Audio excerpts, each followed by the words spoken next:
Hello viewers, নতুন আরেকটি সিনেমার রহস্যে আপনাকে স্বাগতম। বর্তমান পৃথিবীতে মানুষের প্রযুক্তির উপরে নির্ভরশীলতা বাড়ছে, আর ভবিষ্যতের মানুষ হয়তো তার সকল কাজের জন্য কৃত্রিম বুদ্ধিমত্তা সম্পন্ন মানুষের মতো হুবহু দেখতে রোবট ব্যবহার করবে। কিন্তু কেমন হবে যদি এই রোবটের থাকে মানুষের মতো অনুভূতি, আর সে পূরণ করতে থাকে মানুষের সব শারীরিক চাহিদা? আজ আমরা দেখব 2019 সালে মুক্তি পাওয়া science fiction cinema live like. সিনেমাটির শেষে রয়েছে এমন একটি টুইস্ট যেটা আপনাকে বোকা বানাবে, আর আপনি ভাবতে থাকবেন, ও আচ্ছা, পুরো সিনেমাটি তাহলে আমাকে এত সময় ধরে বোকা বানালো। সিনেমার শুরুতেই আমরা সোফি আর মার্টিন নামের একটি কাপলকে দেখতে পাই, যারা একটি পুরাতন সোফাকে তাদের নিজেদের অ্যাপার্টমেন্টে নিয়ে যাচ্ছিল। সোফি আর মার্টিন তাদের বিবাহিত জীবনে বেশ সুখী ছিল, আর তারা খুবই সাধারণভাবে জীবনযাপন করত। কিন্তু মার্টিনের বাবা ছিল অনেক ধনী একজন ব্যবসায়ী, আর যার ছিল অনেক বড় একটি কোম্পানি। কিন্তু কোনো একটি বিশেষ কারণে মার্টিন তার বাবার সাথে থাকতো না। সে সোফির সাথে খুবই সাধারণভাবে সুখী জীবনযাপন করত। একদিন মার্টিন জানতে পারে তার বাবা মারা গিয়েছে, আর তার সব সম্পত্তি আর ব্যবসা বাণিজ্য মার্টিনের নামে লিখে দিয়ে গিয়েছে। আর এখন থেকে মার্টিনের বাবার কোম্পানি মার্টিনকেই দেখাশোনা করতে হবে। এজন্য মার্টিন আর সোফি তাদের পুরাতন জীবন রেখে মার্টিনের বাবার রেখে যাওয়া অনেক বড় একটি বাড়িতে ফিরে আসে। তারা আগে যদিও একটি ছোট অ্যাপার্টমেন্টে থাকতো, কিন্তু এখন তাদের থাকার জন্য অনেক বড় একটি ঘর ছিল।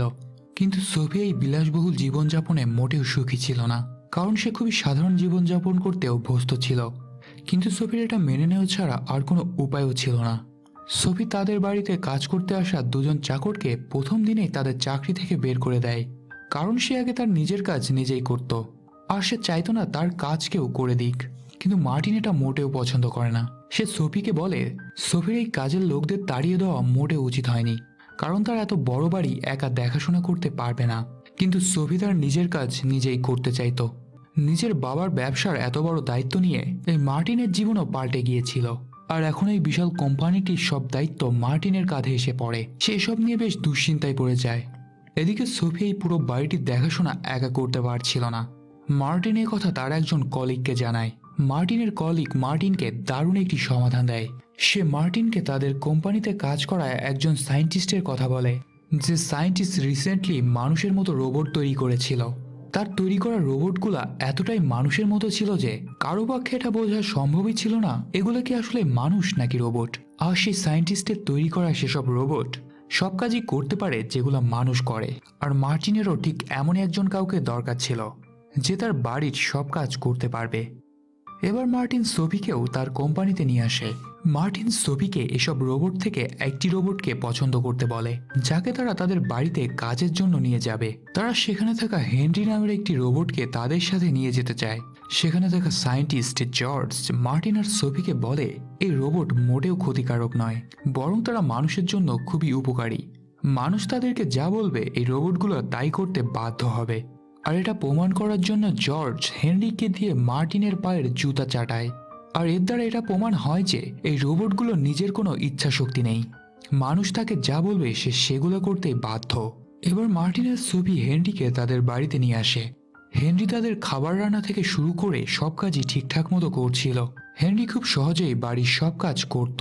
এদিকে মার্টিন এই হেনরির সাথে যখন কথা বলতো, হেনরি তার সব প্রশ্নের অনেক সুন্দর মতো উত্তর দিত। মার্টিন আস্তে আস্তে হেনরিকে পছন্দ করতে শুরু করে। সে তার মনের সব কথা এই হেনরির সাথে শেয়ার করতে থাকে। অন্যদিকে সোফির কাছে এই হেনরিকে প্রথমের দিকে খুবই অদ্ভুত মনে হলেও সময়ের সাথে সে হেনরিকেও পছন্দ করতে শুরু করে। মার্টিন অফিসের কাছে বাড়ির বাইরে থাকলে সোফি এই হেনরির সাথে খুব ভালো সময় কাটাতে শুরু করে, যেন দুজনের মধ্যে খুব ভালো বন্ধুত্ব হয়ে যায়। সোফি তার প্রিয় বই এই হেনরির সাথে পড়তে শুরু করে। এই রোবট হেনরিকে বানানোর প্রধান উদ্দেশ্য ছিল সে যেন তার মালিককে খুশি করতে পারে আর তার সব কথা মান্য করে।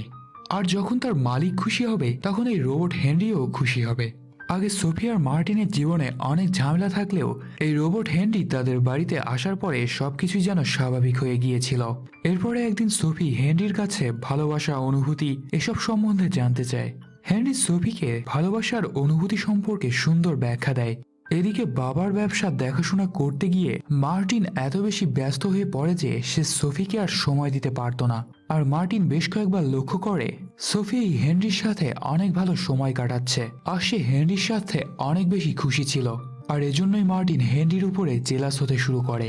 যদিও সে জানতো এই হেনরি একটি রোবট, সে কোনো মানুষ নয়। আর এই কারণেই মার্টিন হেনরিকে অপছন্দ করতে শুরু করে।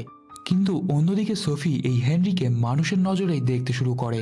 সোফি হেনরির মধ্যে মানুষের মতো অনুভূতি আর হেনরির মানুষের মতো কথাবার্তা শুনে বেশ ইমপ্রেসড হয়ে যায়। আর এগুলোই মার্টিন একদমই পছন্দ করতো না। সে সোফিকে বোঝাতে চেষ্টা করে এটা কোনো মানুষ নয়, বরং এটা একটি রোবট, আর তাদের এই হেনরির সাথে ঠিক সেভাবেই আচরণ করা উচিত। মার্টিন সোফিকে এই হেনরির সাথে একজন মানুষের মতো ব্যবহার করতে নিষেধ করে। হেনরিকে যে বিজ্ঞানী বানিয়েছিল, মার্টিন আর সোফিকে অনেক আগেই বলে দিয়েছিল এই হেনরির সাথে যেভাবে ব্যবহার করা হবে সে ঠিক নিজেকে সেটাই ভাবতে শুরু করবে। অর্থাৎ এই হেনরির সাথে মানুষের মতো ব্যবহার করলে সে নিজেকে একজন মানুষই ভাবতে শুরু করবে। কিন্তু সোফি মার্টিনের এসব কথা শুনতে রাজি ছিল না, কারণ এই রোবট হেনরি তার কাছে একজন মানুষের মতোই ছিল।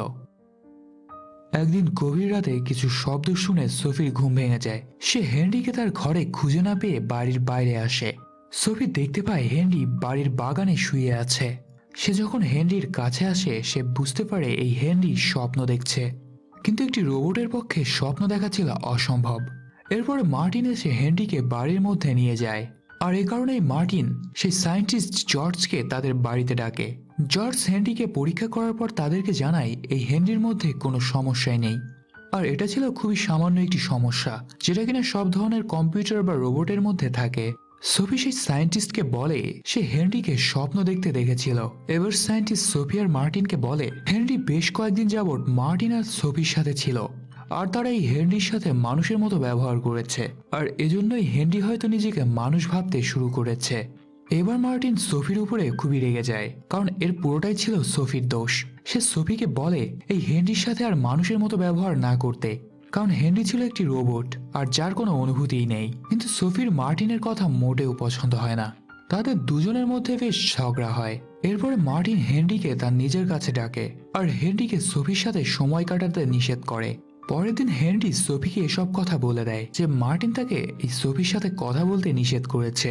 এতে সোফি মার্টিনের উপরে প্রচন্ড রেগে যায় আর তাদের এই বাড়িটি ছেড়ে চলে যায়।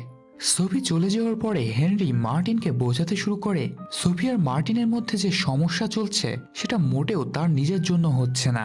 তাদের মধ্যে এসব সমস্যা শুরু হয়েছে এই নতুন বাড়িতে আসার পর থেকে, কারণ মার্টিন আর সোফি একে অন্যের থেকে দূরে সরে গিয়েছিল, একে অন্যকে সময় দিতে পারছিল না।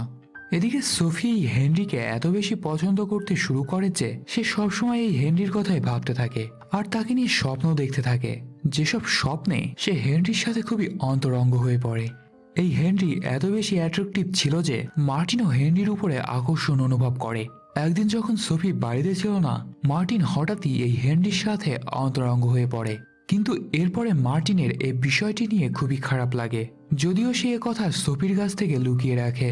কিন্তু ততদিন সোফির হেনরিকে খুবই পছন্দ হয়ে গিয়েছিল। একদিন হেনরি সোফির সাথে সময় কাটাচ্ছিল। সে সোফির কাছ থেকে মানুষের মতো অনুভূতি পেয়ে সোফিকে বলে বসে সে সোফিকে ভালোবাসে। হেনরির এ কথা শুনে সোফি খুবই ভয় পেয়ে যায়, কারণ হেনরি এবার সম্পূর্ণ মানুষের মতো ব্যবহার করতে শুরু করেছিল। সোফি হেনরিকে সেখান থেকে চলে যেতে বলে। এরপরে সে এটা মার্টিনের সাথেও শেয়ার করে। মার্টিন হেনরির ঘরে গিয়ে তাকে চড় মারে আর হেনরি সুইচ অফ করে তাকে শাটডাউন করে দেয়। এবার মার্টিন সেই সায়েন্টিস্ট জর্জকে ফোন করে জানায় সে যেন হেনরিকে তাদের বাড়ি থেকে নিয়ে যায়, আর তাদের এই মানুষরূপী রোবটের কোনো প্রয়োজন নেই, কারণ এই মানুষরূপী রোবট হেনরি তাদের জীবনকে ধ্বংস করে দিচ্ছিল। কিন্তু ততক্ষণে হেনরি সম্পূর্ণ পাল্টে গিয়েছিল। সে বুঝতে পারছিল জর্জ তাকে ধ্বংস করতে এসেছে, আর এজন্যই সে সোফিকে অনেক রিকোয়েস্ট করে তাকে এই বাড়িতে থাকতে দেওয়ার জন্য, কারণ সে সোফিকে পছন্দ করতে শুরু করেছিল আর তার ভেতরে এখন মানুষের মতো অনুভূতি চলে এসেছিল। সে সোফিকে এটাও বলে দেয় যে সে মার্টিনের সাথে অন্তরঙ্গ হয়ে গিয়েছিল। এবার মার্টিন আর সোফি দুজনেই স্বীকার করে যে তারা দুজনেই এই হেনরির প্রতি আকর্ষণ অনুভব করেছিল। এবার তারা হেনরিকে এই সায়েন্টিস্টের কাছে ফিরিয়ে দিয়ে আগের মতো সাধারণ জীবনে ফিরে যাওয়ার প্ল্যান করে। এরপরে সায়েন্টিস্ট জর্জ যখন হেনরিকে নেওয়ার জন্য আসে তখন হেনরি আর আগের মতো কোনো কথাই মান্য করছিল না। আর তখনই আসে সিনেমার সব থেকে বড় প্লট টুইস্ট। সিনেমার শুরু থেকে এই হেনরিকে কখনোই রোবটের মতো মনে হতো না, সে সবসময় মানুষের মতো দেখতেই মনে হয়। আর এটা এজন্যই যে এই হেনরি সত্যিকারের মানুষই ছিল, কোনো রোবট নয়। আর এই সব কিছুই করেছিল সেই সায়েন্টিস্ট জর্জ, যে কিনা মানুষকে রোবট বানানোর চেষ্টা করছিল। সে মানুষকে একদম পারফেক্ট বানানোর চেষ্টায় ছিল, আর সে মানুষকে এমনভাবে ডিজাইন করতে চাচ্ছিল যেন মানুষ কোনো ভুল না করে আর তাদেরকে বলা সব আদেশ মেনে চলে। আর এটা কোনো রোবটের উপর নয়, বরং জীবন্ত মানুষের উপর করা হচ্ছিল। আর সেই সব মানুষদের ব্রেন ওয়াশ করে তাদেরকে রোবট ভাবতে বাধ্য করেছিল। এই হেনরি যখন খুবই ছোট ছিল, ঠিক তখন থেকেই জর্জ তার ব্রেন ওয়াশ করতে শুরু করে। আর শুরু থেকেই সে হেনরিকে বলে সে কোনো মানুষ নয়, বরং একটি রোবট। কিন্তু মানুষকে রোবট বানানো এত সহজ ছিল না। এই হেনরি যখন মার্টিন আর সোফির সাথে থাকতে শুরু করে, তখন তার আবারও মানুষের মতো সব অনুভূতি ফিরে আসে, যেমন এই হেনরির স্বপ্ন দেখা কিংবা সোফির প্রতি ভালোবাসা অনুভব করা। এই সবই ছিল মানুষের মতো অনুভূতি। আর এজন্যই সোফি আর মার্টিনও এই হেনরির উপরে আকর্ষণ অনুভব করতে শুরু করেছিল, কারণ সে কোনো রোবট নয়, বরং একজন মানুষই ছিল। এসব কিছু জানতেই পুলিশ সেই কোম্পানির সবাইকে উদ্ধার করে, যাদেরকে ব্রেন ওয়াশ করে রোবট বানানো হয়েছিল। নিজের এই এক্সপেরিমেন্ট ধ্বংস হয়ে যেতে দেখে জর্জের মাথা নষ্ট হয়ে যায়।